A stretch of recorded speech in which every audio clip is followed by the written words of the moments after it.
So, to be continue po. Hi ulit. To be continue po sa unang video ko po. Ito na po kami.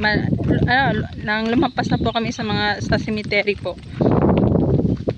So, andito na po kami ngayon sa medyo malayo pa rin sa bahay. Pero at least po, makakasama ko kayo hanggang doon. So, ito po yung view namin. Bundok po yan. Dati po yung tubuhan. So, ngayon hindi na po nilagyan ng tubo nga kasi nga po sobrang init. Sa kabila po is, sa ibaba po nito is palayan po. Ayan po. Hi kuya. Yung sa ibaba po is palayan po yan. Palayan. Tapos mayroong portion din po na tubuhan doon. So yung place namin po is napakalamig. Oras. Mga 4:30 na po is pero malamig na po yung hangin. Mahangin po eh. Medyo ano po yung background natin kasi is malakas yung hangin. Doon po kami galing, doon po yung daanan, doon kami galing sa barangay, yun po yung dinaanan namin. Tapos ito po yung mga palayan. Palayan po yan, yung nagmamayari po dyan is mga taga barangay po. Barangay po yung, yan po, palayan po yan. Padin ka mo? Padin ka mo? Padin ka mo? Bye, halong. So, yun po yung mga pinsan ko din po yun, mga yun, nakamotor po. Ano daw po, ano daw? Anong tawag doon? Ano daw sila? May pupuntahan ata, ewan ko. Ano daw, mamamasyal pala, yun. Mamamasyal sila, yun po yung view namin. Ang ganda po, ang lapad ng palayan po. Tapos dito po sa taas, sa kabila ko naman is yung, sabi ko sa inyong tubuhan dati, pero ngayon is ano na po, walang tanim na tubo kasi nga po is sobrang init. As in, sobrang init talaga. Tingnan nyo po yung mga damo-damo po is na ano po, nalalayan na po kasi nga grabe yung init talaga. Tapos meron po kami dito yung kuryente po, ito po yun. Papunta po yun dito, papunta yun sa bahay, mga 2 years pa lang ata yung ano, nailagay yung naikabit ito yung ng Seneco yung kuryente namin. For almost 28 years yata wala pa kaming kuryente. Ngayon lang kami nagkakakuryente. Yung dati naming ilaw is, kung alam nyo po is yung sulo po. Yun po yung dati naming ilaw at saka rechargeable na battery po. Nalilalagyan ng bumbilya. Yun po yung dati naming ilaw. Ngayon po is hindi na kami problema ng ilaw kasi nga po is meron na kaming ano po ng connection ng kuryente. Ito po yung dadaanan namin is medyo malayo pa rin po sa bahay pero okay lang din po pag hindi napagod is patuloy pa rin tayong i-explain sa inyo or magkukwento sa inyo ng mga bagay-bagay ng dadaanan namin. Diyan po yung ano, yung sa baba. Tapos ito po yung sa taas na yan po. So yung ano natin, dadaanan natin is ngayon is kumbaga nasa gitna tayo ng kagubatan, charot. Kaya nga po is pag ganitong oras is malamig na po yun dito kasi nga po is kumbaga bundok po. Pero pag tanghali sobrang init. Pero pag ganitong mga oras is medyo lumalamig na po. Yan po. Dadaan tayo sa gitna ng kagubatan. Yan po, yan po ang view. Yan, sa taas po is mga kahoy po lahat yan. Teka po, at may dadaan na tricycle. Yan.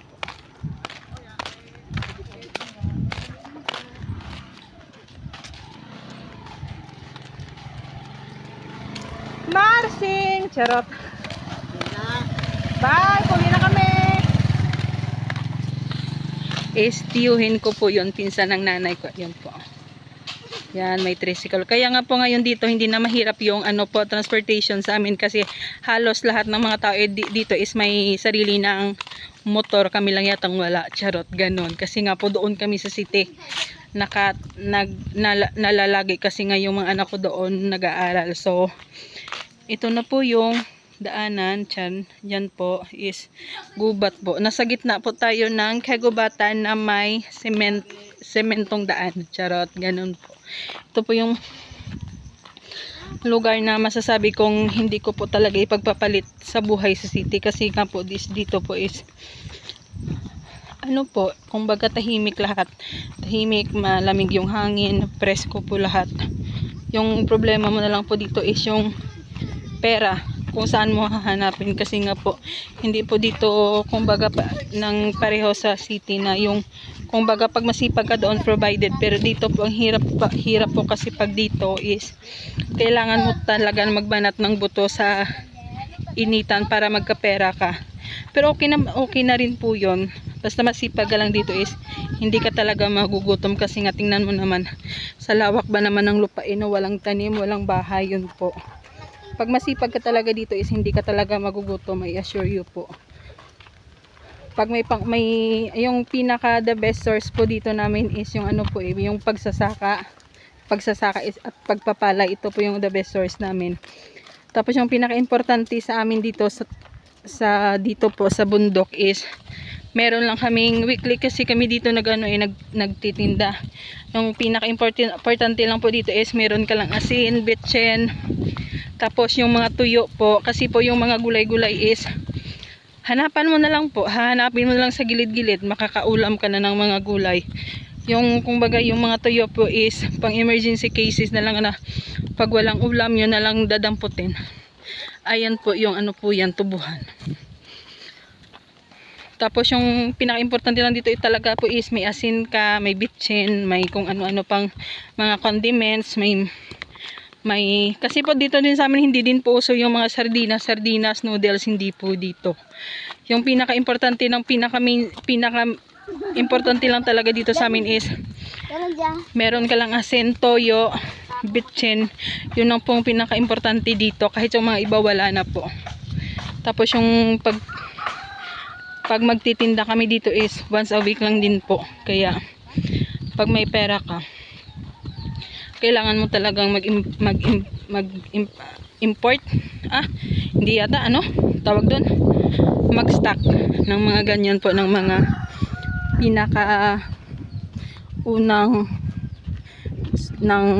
pinakaunang pangangailangan dito. Kasi nga po yun yung pinakamahirap dito.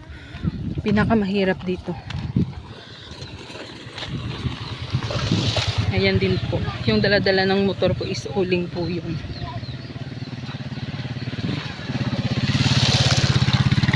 Tingnan nyo po. May mga service, nag-aaral po yan. Mas malayo pa sila sa amin. Kaya kami, napag-isipan namin maglakad.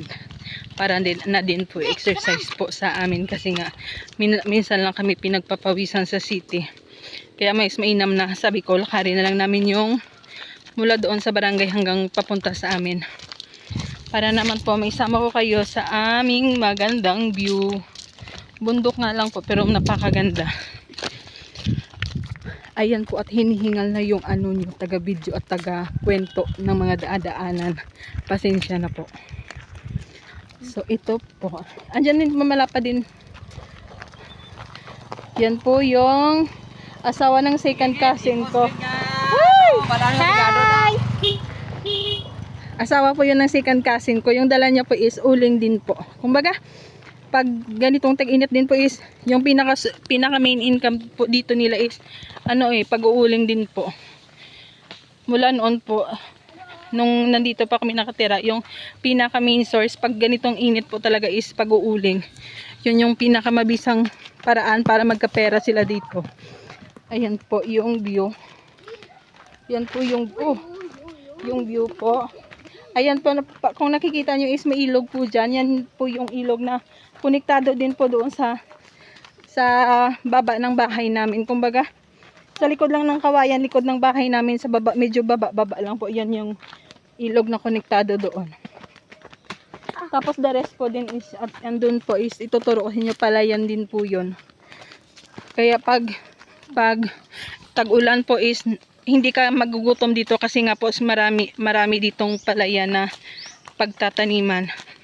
Yun nga lang po, after nung tag-ulan at after ng harvest is, pag pumasok naman ang tag-init, yun naman lang po ang problema is, back to basic na naman ulit tayo, maghahanap naman ulit ng bagong pagkakitaan. Like sa amin dito is, pag tag-init po is, yung pinaka-option dito is kamote, mais, yun po. Pag hindi na enough ng yung tubig na gagamitin sa pagpapalayan is tinataniman na lang po ng kamuti at mais po yung mga bakante na palayan. So, andito lang ulit tayo sa gitna ng kagubatan. Yun po sa itaas po ito ng dinadaanan namin. Tapos yung sa baba naman po is the same pa din po, is tubuhan, kaso maliliit pa po. Yan po. Nung nag-aaral pa po kami is sobrang kumbaga memorable po sa amin itong lugar na to, kasi nga po pag uwian ng hapon, alam nyo ba bakit memorable sa amin yung ganito pag uwian ng hapon? Kasi nga po is gutom ka, tapos hahanap ka ng makakain mo, wala kang mahanap, wala kang enough na money na pinapabaon ng mga parent namin, kasi nga po is sobrang hirap po talaga. Alam mo yung pinaka the best po na ginagawa namin pag gutom kami is pag malalaki na itong tubo, niyog, yan po yung pang merienda po namin habang pauwi. Yan po yung kinakain namin pauwi pag talagang gutom na kami, kasi nga po is wala kaming pang merienda pag uwian ng hapon. So kailangan namin maghanap ng pang merienda para kahit paano naman malagyan yung mga sikmura naming gutom. So pinaka the best option po namin dito is pag okay na po yung tubo is yun po yun, nangunguha kami dyan, hindi na nagpapaalam sa may-ari. Kasi mga po no choice kasi pag nagpaalam ka, hindi ka rin bibigyan. So ginagawa namin, bantayan kami. Yung unang kuha siya, ako magbabantay. Tapos pag ako naman yung kukuha, yung unang kumuha siya rin magbabantay sa akin. Yung kumbaga palitan. Yun po yun. Nakakamiss lang po pag dito ka sa province, kasi tahimik. Tahimik yung kapaligiran mo.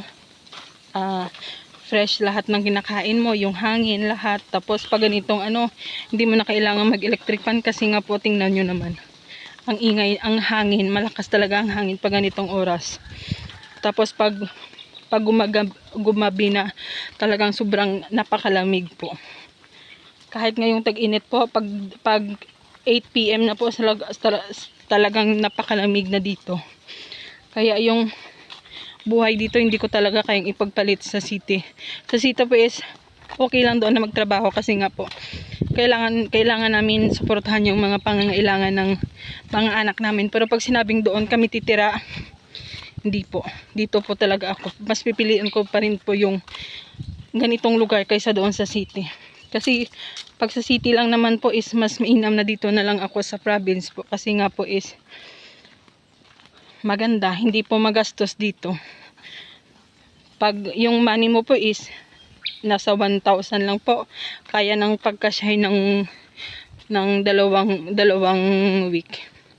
Okay na po rin. Pero pag yung money mo is 1,000, sa city 1 week lang ata yun, hindi pa kasya.